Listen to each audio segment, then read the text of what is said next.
जैसा आप सभी जानते हैं कि पिछले कई समय से भारत सरकार और राज्य सरकार के द्वारा लगातार जो साइबर फ्रॉड की घटनाएं हो रही हैं, उसमें कड़क से कड़क कार्रवाई करने के लिए समय-समय पर हमें मार्गदर्शन और ज़रूरी सुविधाएं उपलब्ध कराई जा रही हैं।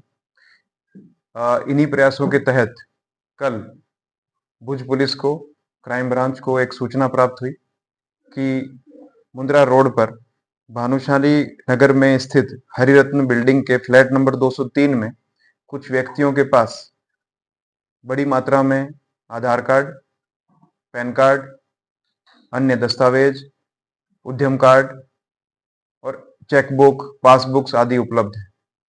तो इस इंटेलिजेंस को एक्शनेबल इंटेलिजेंस में कन्वर्ट करते हुए हमारी टीम ने जब उस स्थान पर रेड किया तो उस स्थान से 2 व्यक्ति शिषपाल उर्फे सुभाष सन ऑफ बाबूराम धनाराम बिश्नोई और गोविंदराम उर्फे गोवर्धन राम सन ऑफ मुन्नाराम कुलाराम बिश्नोई ये मिले और उनके पास बड़ी संख्या में इस तरह के आई कार्ड्स, आधार कार्ड्स, उद्यम कार्ड्स हमें प्राप्त हुए।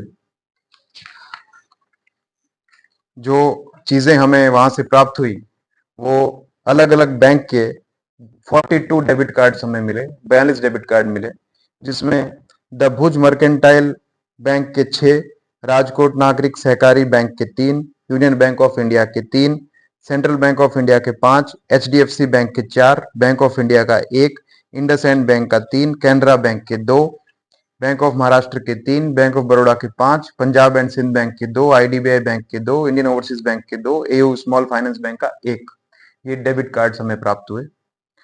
26 पासबुक हमें प्राप्त हुई, ये भी इन्हीं अलग अलग बैंक से संबंधित थी। 47 चेकबुक हमें वहां से प्राप्त हुई, ये भी इन्हीं अलग अलग बैंकों से संबंधित थी।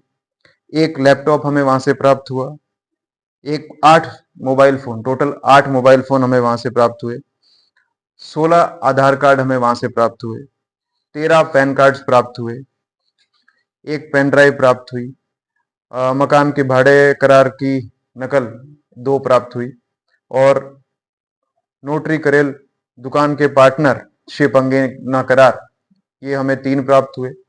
उद्यम सर्टी 1 प्राप्त हुआ और एक नकली इलेक्ट्रिक बिल बनाए हुए ये 2 की संख्या में प्राप्त हुए और एक अलग अलग ऐसी डायरियां हमें वहां से प्राप्त हुई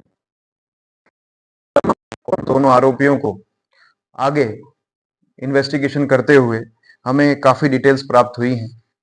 जैसे आरोपियों पर जब हमने नेशनल साइबर क्राइम पोर्टल का यूज किया और इन अकाउंट्स की डिटेल्स प्राप्त की तो जानकारी प्राप्त हुई कि जो साइबर क्राइम हेल्पलाइन है 1930 उसमें इन अकाउंट से संबंधित 11 से ज्यादा फरियाद हुई है और उन सब जगहों पर संपर्क करने पर हमें पता चला ये जानकारी प्राप्त हुई कि ये दोनों आरोपी जो हैं वो पहले भी अपना गुनाहित इतिहास रखते हैं।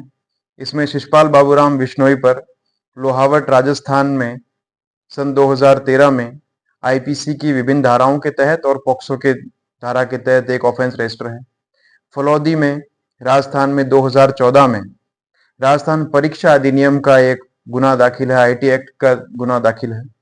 जम्बा जो कि राजस्थान में वहां 2013 में IPC के अलग सेक्शंस में गुना रजिस्टर है। फिर वापस फलौदी में IPC की विभिन्न धाराओं के तहत इस पर गुना रजिस्टर है। पुनः फलौदी में IPC और अन्य जो एक्ट है उसमें इन पे गुना रजिस्टर है। भीलवाड़ा में IT एक्ट के अंदर इन पे ऑफेंस रजिस्टर हुआ है। पुनः राजस्थान मलार में IT एक्ट के डिफरेंट सेक्शंस के तहत इन पे ऑफेंस रजिस्टर हुआ है। मोहनगढ़ में IPC की और IT एक्ट की विभिन्न धाराओं के तहत ऑफेंस रजिस्टर हुआ है। फिर सूरतगढ़ में भी IT एक्ट और IPC की विभिन्न धाराओं के तहत ऑफेंस रजिस्टर हुआ है। इसके अलावा 2025 में बहरामपुर उड़ीसा में डिजिटल अरेस्ट से संबंधित एक ऑफेंस इन पर रजिस्टर हुआ है BNS की सेक्शंस के तहत और साइबराबाद तेलंगाना में BNS की और IT एक्ट की सेक्शंस के तहत 2025 में इन पे ऑफेंस रजिस्टर हुआ है। तो इतने गुना इन पर रजिस्टर हुए हैं। अब आगे इन्वेस्टिगेशन हमारी जारी है, लेकिन इस केस में मूल बात यह है कि कहीं पर भी जब ऑफेंस रजिस्टर होता है तो इनके द्वारा जो जिन अकाउंट्स में पैसे जमा होते हैं, हमने जो इन्वेस्टिगेशन की उसमें पता चला कि 1,35,00,000 का ट्रांजैक्शंस इन अकाउंट्स में अलग अलग समय पर हुआ है, जिसमें 1,33,00,000 के आसपास जो है पैसा इनके द्वारा विड्रॉ किया गया है। विड्रॉ करवाने के बाद ये इस गैंग से रिलेटेड अन्य व्यक्तियों को ये पैसा भेजने का ये इंट्रोगेशन में दावा कर रहे हैं, जिसकी हम इन्वेस्टिगेशन अभी आगे कर रहे हैं।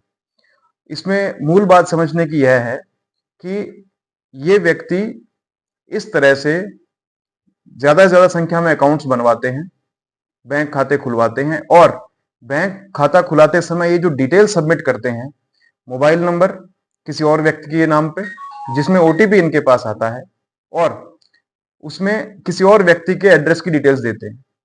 इससे क्या होता है कि जहां पर भी ऑफेंस रजिस्टर होता है, वहां ऑफेंस की इन्वेस्टिगेशन के दौरान जो साइबर की चेन एस्टेब्लिश की जाती है, उस चेन में जब बैंक से डिटेल मांगी जाती है तो बैंक को जो एड्रेस मिलता है और जो मोबाइल नंबर और व्यक्ति मिलता है, वो या तो उस स्थान पे होता ही नहीं या वो एग्जिस्ट ही नहीं करता। इस कारण उस केस का इन्वेस्टिगेशन वहीं पे ठप हो जाता है।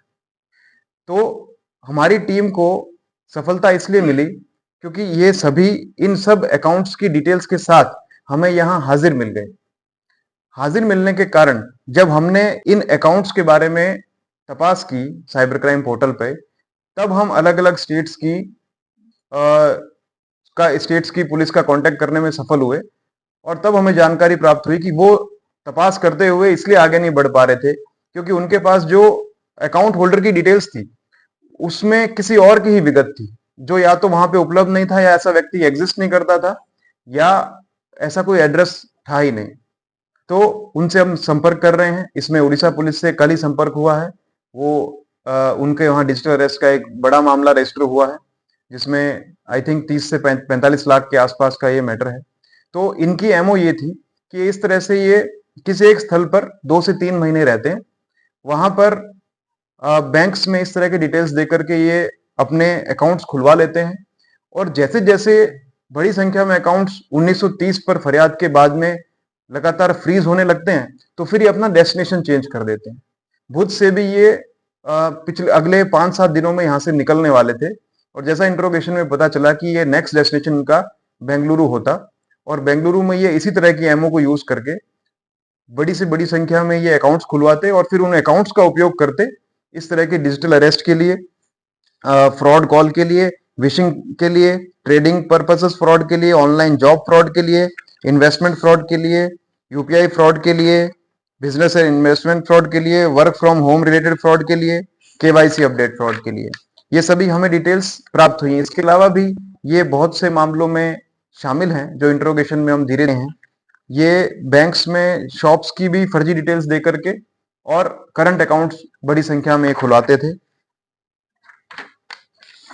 तो आगे की इन्वेस्टिगेशंस हमारी जारी है, और आगे की इन्वेस्टिगेशंस में इस बात का भी तपास की जाएगी कि किस तरह से इनको इतनी बड़ी संख्या में अकाउंट्स खुलवाने में इतनी मदद मिली। तो उस दिशा में भी हम लोग तपास करने वाले हैं।